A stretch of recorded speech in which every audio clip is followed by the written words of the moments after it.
Hello, Paul. Hello, Sarah.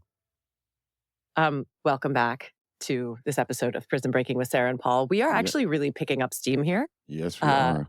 The episodes are getting, crazy. Oh, I thought you meant the podcast was getting crazy. Our podcast is also, in fact, picking up steam. It has less twists and turns. The podcast does. Less twists and turns than the show. Certainly this episode of the show. That's true. And less shanking. There's less shanking on the podcast. Yes. I mean, so far. Okay. Episode 112 of season 1, Odd Man Out.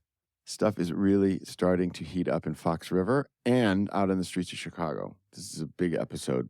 This is a big episode, and there's some real questions of conscience in this episode. We've been talking about the sort of ethics of what it means to be a good person in the show. We have some come to Jesus moments. In one case, quite literally. Quite literally. It's all stuff we want to talk about, and it turns out that we have the perfect guest to discuss just that. We really do. We have Karyn Usher with us. Karyn wrote on Prison Break for its entire run.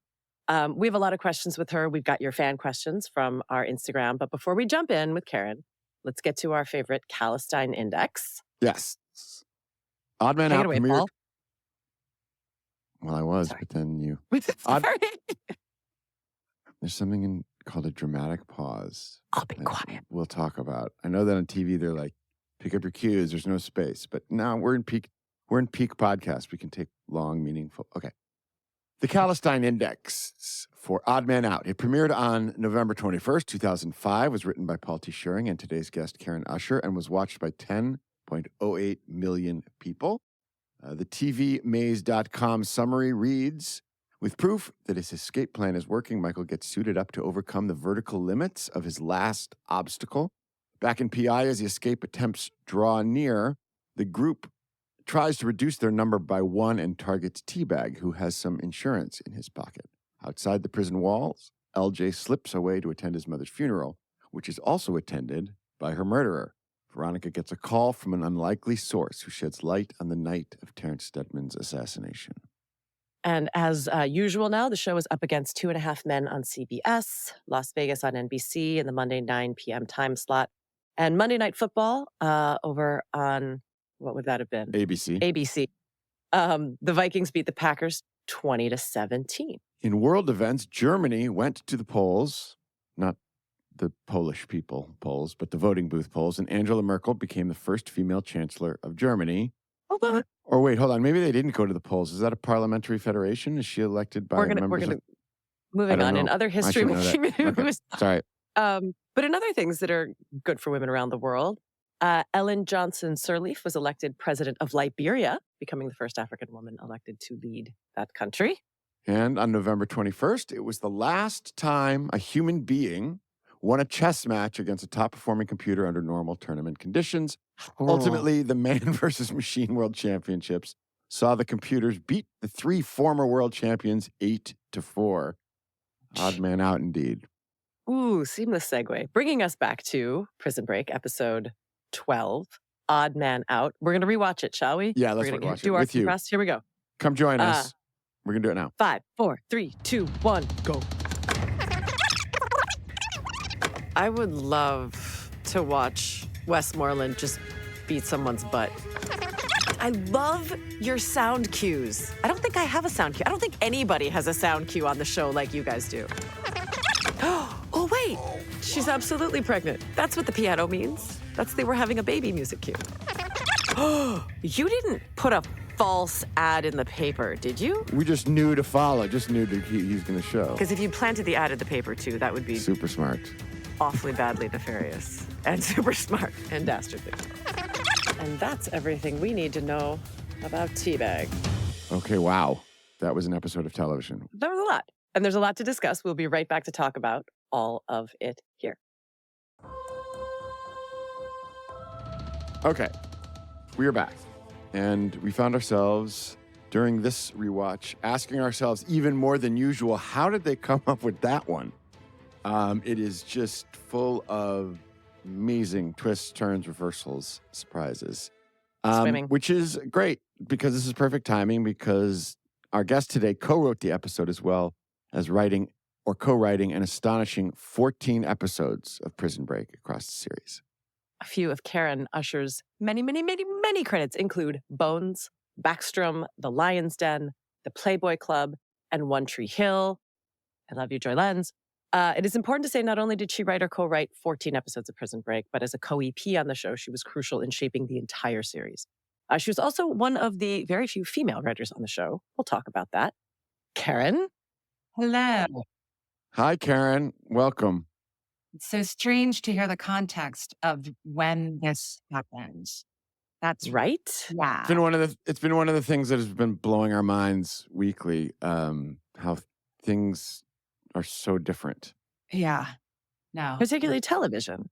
Yeah. I would have never guessed. And I also forgot we were up against Monday Night Football. Yeah, and also 10 million viewers, Yeah. which now is like, those are Super Bowl numbers. Unheard of. Yes. Yeah, unheard of.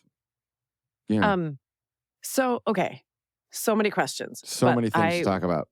Would love to start with, and we'll have you back on the show if you want to come back on the show. We don't have to cram it all in today, but just to start with, if I remember right, our initial order was not 22 episodes, Right. which tells me at some point we Oh. started with 13 or something. Yeah. You guys had an escape planned. And at some point, Fox goes, we love this. We'd like more episodes. And you guys have to go, cool. Now we'll write 8 or 9 or 10 more episodes of breaking out of prison. Yeah. Yeah. Is that what happened? Well, I mean, it's customary, in broadcast television that you get an order after your pilot. You get like an order for 12 episodes. And then you get what we call the back 9 if the show is successful.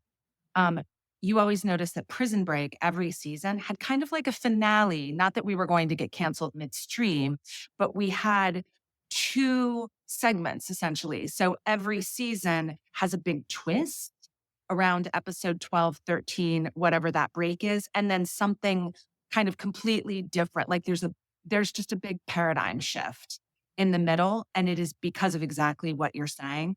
Uh-huh. I don't remember what the plan was going to be if we didn't whack nine. I don't Right. remember. But especially back in those days, you're kind of writing right behind. You don't have much Yeah. lag time between writing and airing, right? So by the time we were airing probably number 4, we knew we were in good shape. So, Okay. so we kind of had a mid-season finale, which I remember we would maybe go off the air for a few weeks. Yeah. Give you guys a chance to catch up and post a chance to catch up. Oh, And right. then, but it brings up a larger question we keep asking. The pilot was made, and there is obviously this incredibly detailed plan with the tattoo and with all these things tattooed on his body that are going to pay off down the road.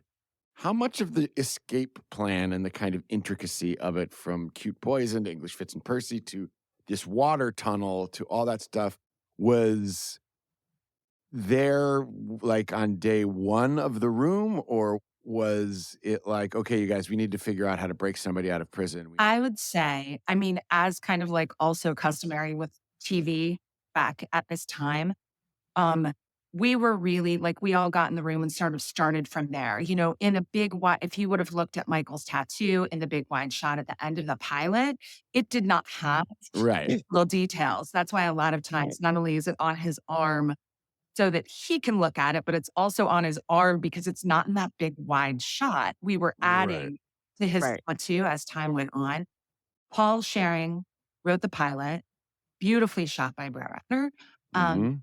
And I don't know if this was good or bad, but in Paul's mind, he imagined the escape based on the actual based on the layout of Joliet.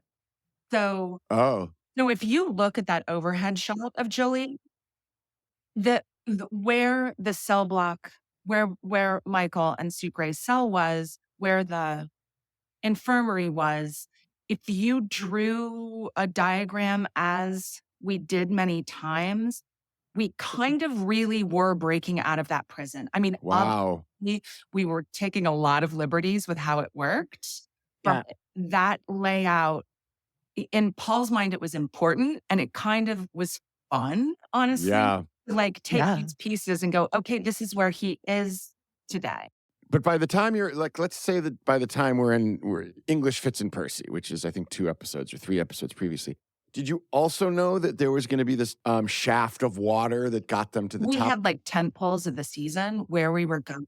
But that said, we didn't break those episodes in minutia. And quite honestly, that episode prior to this, we didn't exactly break it to be this way. And when Zach turned in his script and the end of his script said that one of us can't go was not original the plan. And I was, Oh my God. what did you do to me? And Olmsted was like, no, I like it.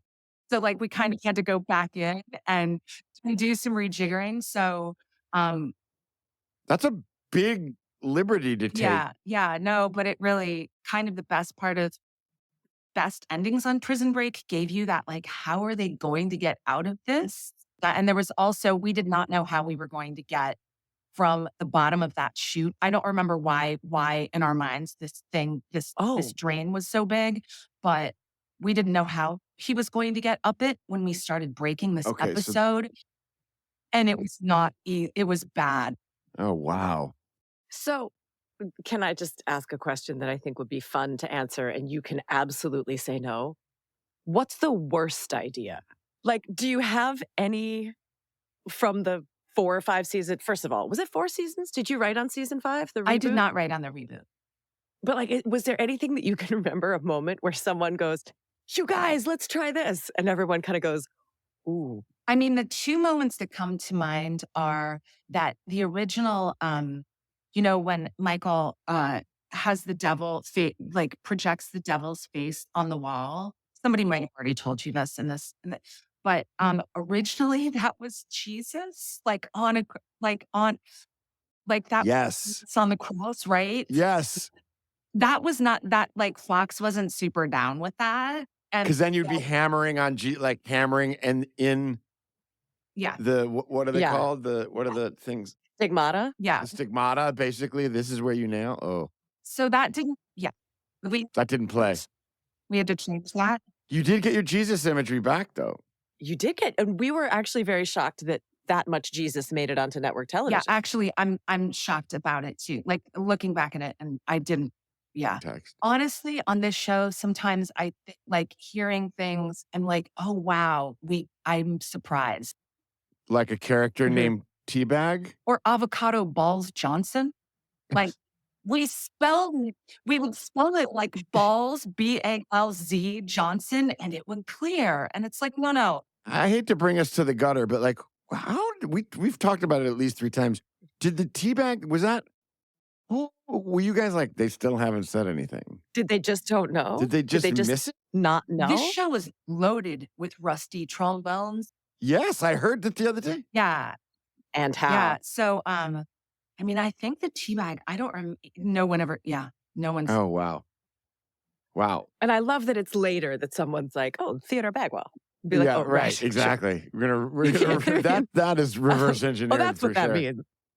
I also love Somebody's Got to Go. There's this whole Abruzzi storyline about him kind of finding God, and then Teabag slits his throat. And it's an incredible reversal. It sends the series, it sends the whole escape plan in a completely different way. Yeah, we knew Abruzzi. We knew that was going to be Abruzzi that was going to die. We knew we wanted it to be a twist.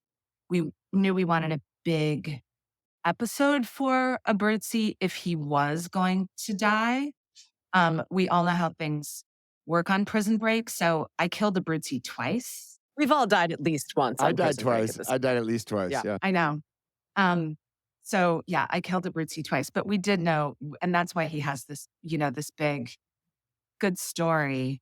I was very proud. There was a website called the Futon Critic back in the day. Oh, yeah, sure. I remember One of that their one. 100 best episodes of the year. So I was like, yeah. Congratulations. So I remember being very happy about that because I do That's an episode. Wait, can we back up for 1 second? Paul, is that all right? of course. Back up for a second. How did you end up writing on the show? And I'm asking that partly because I'm curious, but partly because you were one of the only women writing on the show. I think we had one female director. We we have gotten now to episode 12. We've got one scene that passes the Bechdel test. Like, this is a super dude heavy show at a time in television when the mythology was women can't write action, women can't write sci-fi. But you know what I mean? Like, they're, again, 2005. I'm not saying that everything's better, but things have changed a little. How did you end up on the broiest show with the broiest writers? Honestly, I went through the staffing process. I'm trying to remember if the show before was One Tree Hill, which was kind of out of my wheelhouse, honestly. Like back at that time, we would write back episodes, we called them, that were of existing television shows. And that's I like remember when that. when you were like a lower level writer, because you did not get born at the top, definitely. And I worked for the female showrunners at John Wells, who like everyone told me when I was a baby writer, like, you're going to do this for 10 years before you write a pilot. So I had most of my samples were things like The Sopranos. Mhm. Mm, And I actually used to write with a lot of male protagonists. Mhm. So I had examples that were probably relevant. And then I just got called for a meeting with Joe Hips, probably off that sample, who worked with Don and Marty at their company. And I remember okay. reading the pilot on the way to that meeting and going, this is so preposterous. This is so crazy. Totally. My agent, and I can kind of remember talking to my agent, who's still my agent, and I was like, what is this? And he's like, no, it's good. It's good. It's good. You've got to see the pilot. It's so good. And so it took me a minute to like wrap my head around it. And then I met with, Paul and Matt and everyone, and I got the job, and it ended up being it's the longest run I've ever had. Was and you don't. We can obviously also cut anything out we want. We're not live. True story. Was it a broy writers' room? You can address as much or as little of that as you I care mean, to, it but was was it definitely a different time. Let's just be clear. Like it was a different right? time in terms of how all writers' rooms were. I mean, I had never been on a show where we did things like pay the assistants $100 to shave their heads. But at the same time, Sorry. like, yeah, We'll get back to that. Okay. I'm yeah, making a note. yeah. But at the same time, the I think almost the subject matter being a male prison and Yeah. being like such a small number, if there just were, there's like Sarah on the screen and there's like me in the room, and we had Monica Macer, we had Kalinda Vasquez during the run of the show. But I wouldn't say honestly that the humor or anything that was handled was any different than a lot of other shows that I've been on. And the showrunners were definitely like really excellent showrunners. Both Matt Olmstead I still have an inner Matt Olmstead in my head that like when as a showrunner now, I'm like, Mm. I get into a mess. I have like my inner Olmstead that's like, do this, you know what I mean? So Mhm. Paul was so creative, honestly. Paul is crazy in like a good way. So we had really strong leadership. And I think I look back at some of the other shows that I was on Fox and with far more women in the room, and they were equally broy. Mhm. Well, and which by the way was a game that we were all taught we had to play, right? Like you have to be one of the guys. Like I have a very dark sense of humor. I developed in high school. I'm definitely a Gen X cynical, dark sense of humor Mhm. person. Totally. So it really, there might have been a certain sentiment back when I was younger where it's like, oh, we have to hire a woman, so I guess we'll take Usher. You know what I mean? Sure. Uh, Well, and I think both you and Paul make a really good point, which is what you see on the screen and the numbers of men versus women don't necessarily define what is and is not a sort of broy world or even a healthy culture. I Mm. mean, you're coming off of One Tree Hill, and like I've worked with both Hillary and Joy, and they've talked extensively on their podcast about like, I don't speak ill of toxicity and people stuff. publicly. Mark Schwann and I did not get along. I'll be honest about that. And I felt everyone on that show was a prisoner. Mhm. And I pretty much, I was not on the first episode. So when I got there on episode 13 or whenever, I walked in and I was like, what is going on here? I mean, it really, Mm. so coming from that culture to have like Nick Santora telling jokes that sounded like they were like Borscht Belt humor was not effective. I mean, it wasn't, so it was a really good group. It also, every writer's room is sort of functionally different. Yeah. And this room was one of the most functional rooms I've ever been in. People did not agree on the story necessarily, but it was the right mix of people to come up with the best story that, you know what I mean? So it was a really functional room and everyone could write the show. Part of that is, just the expectation that everybody had to write the show. But yeah, it was a really good group. But we didn't ever get episodes being like, oh God, it's this one. Like we've all been on shows where you're like, there is one writer who can't write the show, and you get that episode and you just go, I just have to wait for the blue pages. This doesn't make sense.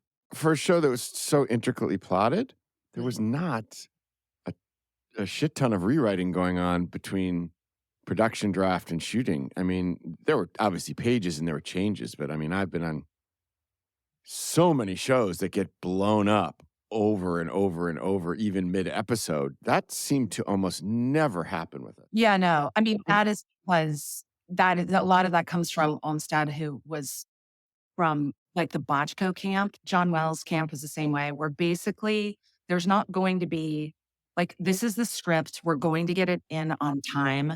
Mhm. Blowing up can happen on any show, but honestly, once the show started rolling, I felt like the studio and network were almost reading it from the place of the fan that was like, oh, we can't wait to know what happens next, which ended up being really great for us. The hard part for us was reconceiving at the end of every season. Mhm. Everyone wanted to debate what the next season was going to be.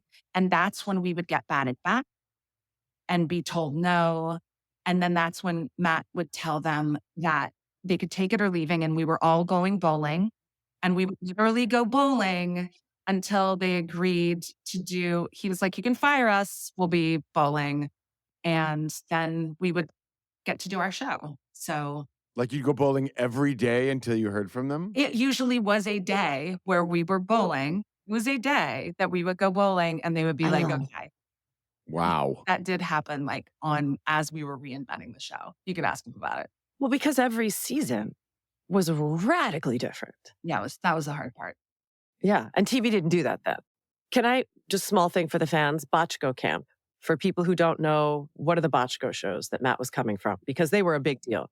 NYPD Blue, Matt from NYPD Blue. And so, which was a great show that I was like in college. I mean, I didn't watch it until later, but it was great, but Phenomenal show. and a lot of showrunners don't necessarily, especially now you're going to have showrunners that didn't have to do this thing where you learned the whole process and so at that time, a lot of us, Zach, he was like a second generation writer. I mean, we had to learn what we were doing. And so we were prepared. Which brings me back to another thing that I felt from the room. There is a sense of joy in the storytelling. And I think there's a sense of joy coming from the writer's room. Like there's a real vibe. One thing that was different about this show is writers can self-censor themselves and kind of overly think too hard about what's logical. Nobody ever gets to the end of any story and goes like, oh my God, did you see that episode? It was amazing. It was so logical. That's not what's entertaining. And That's so true. Sometimes our stories on Prison Break would be something we'd be like, oh my God, are we really going to do the story where Teabag is taped to a toilet on network television? Like, are we really going to do that? And then would be like, yeah. Yes, we are. Yeah. Yeah. I mean, there's an irreverence to it. Yeah. Too, I mean, right? I think in a lot of ways it was Prison Break was kind of the first or second idea that came out of the room that was the good idea. And I think a lot of canceled shows, frankly, are, especially back at that time, were shows where you had big, huge rooms that were too large. So everybody was, you have 12 people can't make a story. Mhm. And the eighth best idea would win. And I know, Uh-huh. What was there a tonal guide that you guys would sort of stick with? Like we talk a lot about the tone of the show, and I remember Wentworth was talked about it being like a little bit comic booky, a little bit like it's not a gritty slice of life. This is how life is. yeah. I mean, the pilot was so good in terms of executing a specific tone that I think a good benchmark to go by. Um, And I think that is, that's what's hard about doing like the show I'm doing right now. We're going to start shooting them and we don't know what they are until we shoot all 8 of them. So Yeah. pilots can help really set that tone.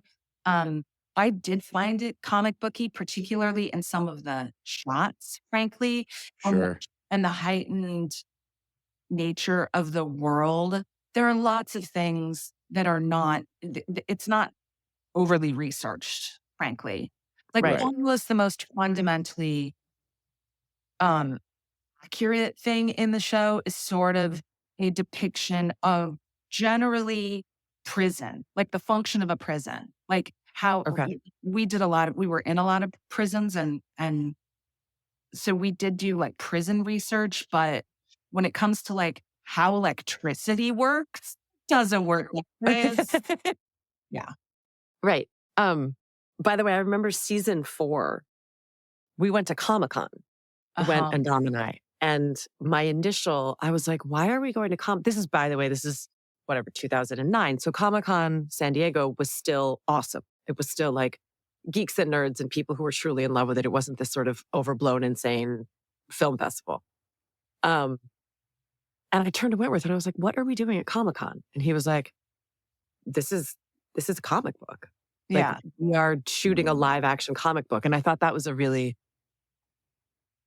it was interesting and kind of apt. And I love that you guys didn't spend so much time with the logic police, that the show got less fun. Because it was it was so fun to watch him plug this hole. And then you're like, what are you doing with this garbage bag? And then there's drips of water.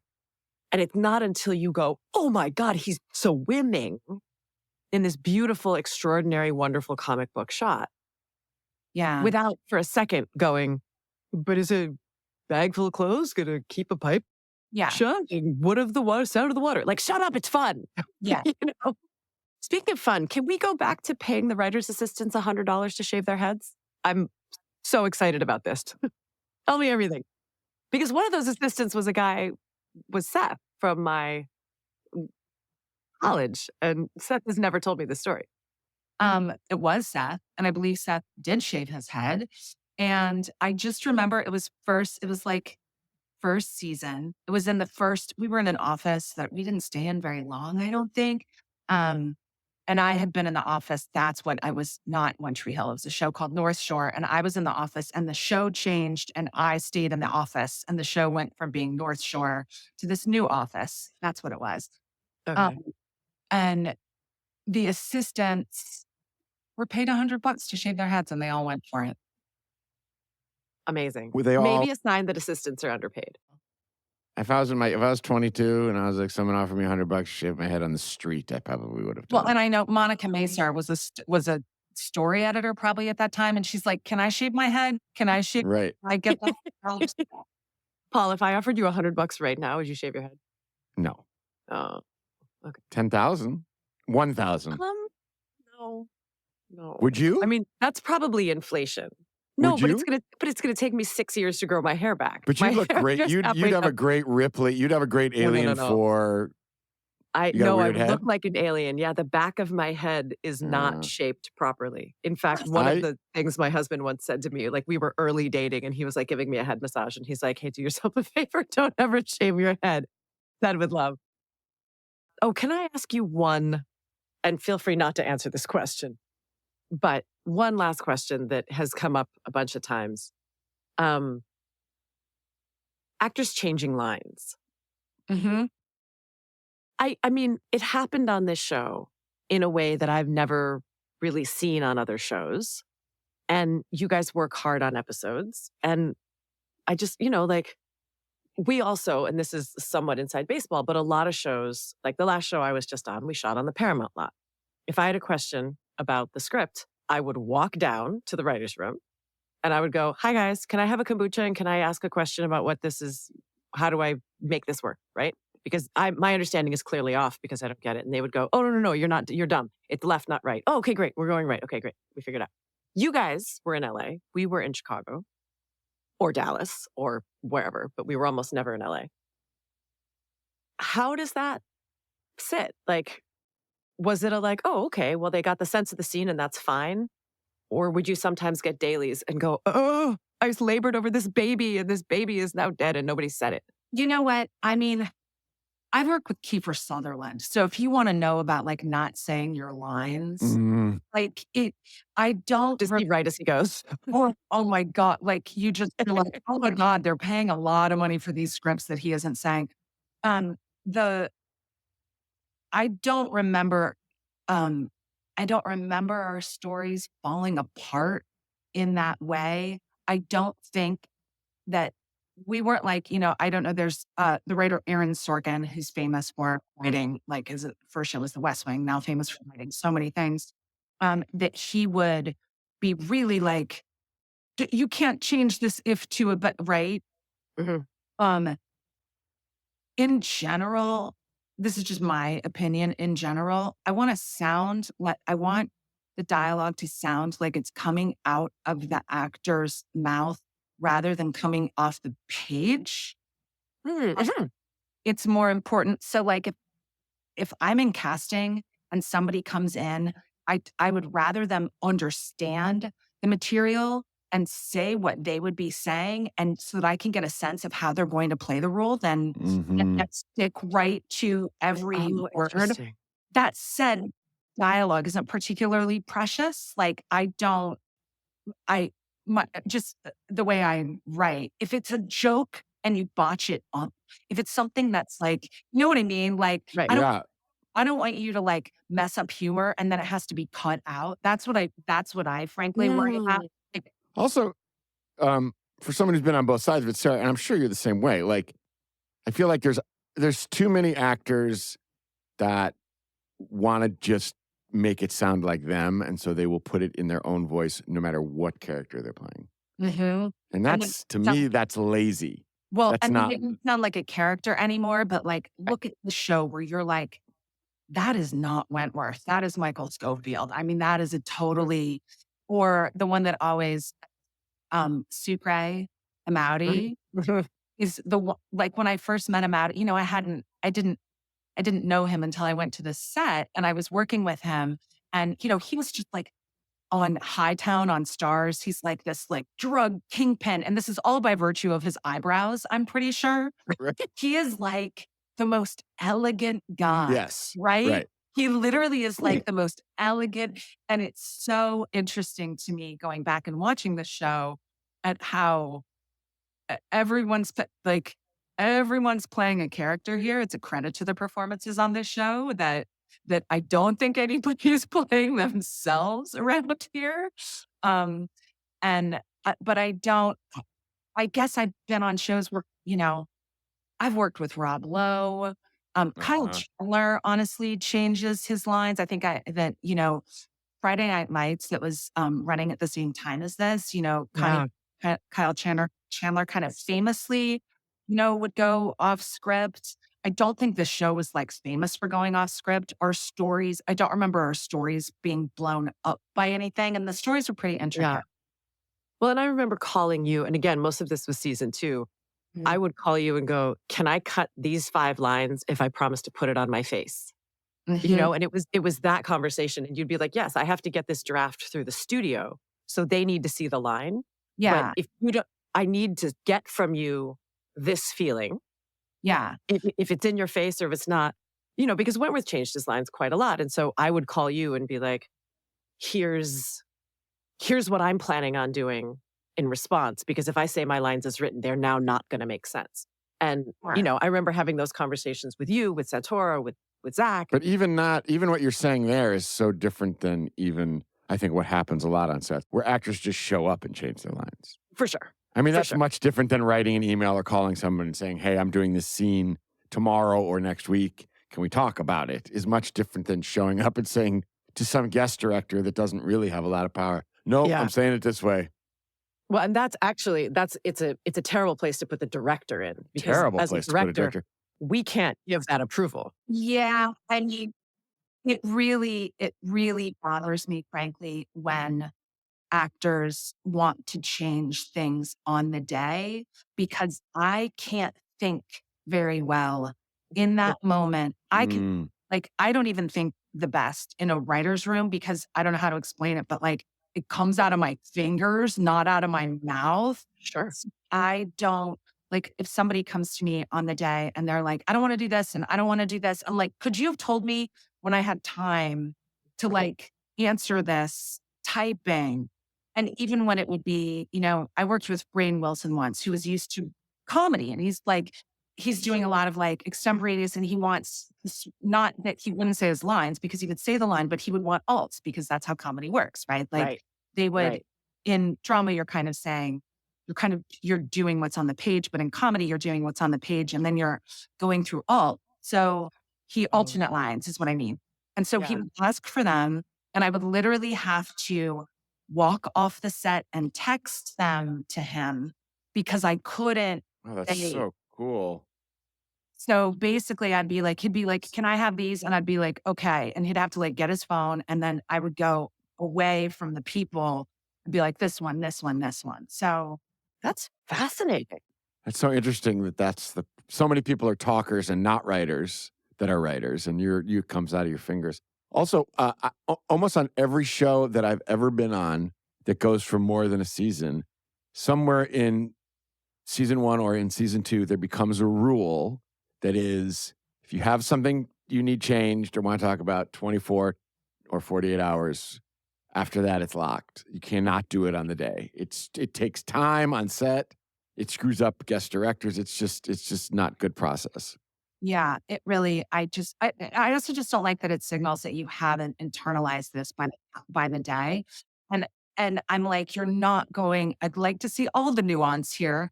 So can you think about this before? I mean, everybody's putting a lot of time to this. I'm not saying it's easy to be an actor because I think it's horrible. Like I wouldn't want to have to shout that much, and I wouldn't want to like go through it. There's like a lot of stuff that you guys have to go through. But at the same time, But it's I'm- still part of the job to have fully digested and be completely prepared for showing up. It is not your job to roll up, read the sides in the No, make the actors trailer that are and like, go, I I don't learn like it. that.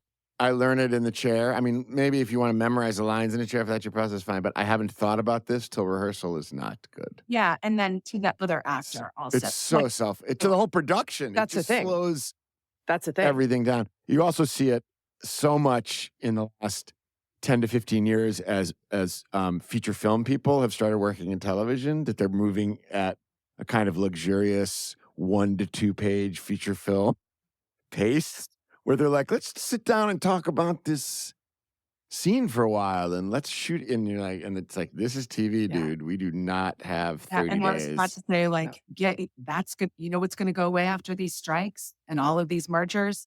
That. Yeah. Yeah. I don't want to name names, but how do I not? Yeah. Anyway, you can't do that. That's where the feature do film that. pace doesn't work in television. Yeah. You can't do that.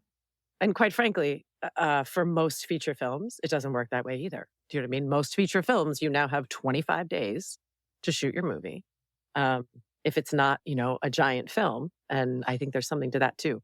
I am super, super, super grateful for that answer. Also, again, your time. So we're going to do a little commercial thingy, and then we'll see if we've got time to answer a few fan questions. Although I think actually many of them we've already covered. We'll be right back with Karyn Usher to answer some of your questions and then ask her a couple to wrap up. All right, welcome back, everybody. Thank you for leaving your questions on Instagram, our @Prison Break podcast. Who do we have here? Paul, do you have any questions out of this one that you like? @MJH4192 asks, is there any character you wish you could have changed their story over the over Oh, the interesting. entire series. Is there anybody you wish, like, oh, I wish we hadn't dispatched of Kellerman there, and maybe we could have? No. No, Is there anything that pops out? honestly, nothing like springs to mind as something that I felt like I'm sure if I went back and rewatched, I would think some things didn't necessarily work as well as others, but nothing, I never felt like there was any colossal mistake um that I wasn't happy with. By the way, Paul, I would not let your dead body be shown. That's one thing. Thank you. Because I really felt not only was I a huge Kellerman fan, but I really felt that there was a use to eventually when the end of the show came, I knew that we were going to need Kellerman for that.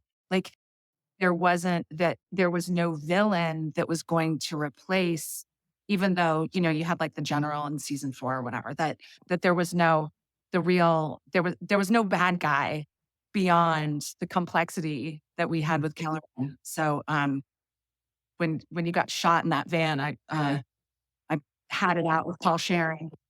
Thank you for that. And you know what's so funny, just in terms of how TV has changed. At the time, nobody said to me, and I didn't even think, well, they never showed. It was like, yo, he's dead.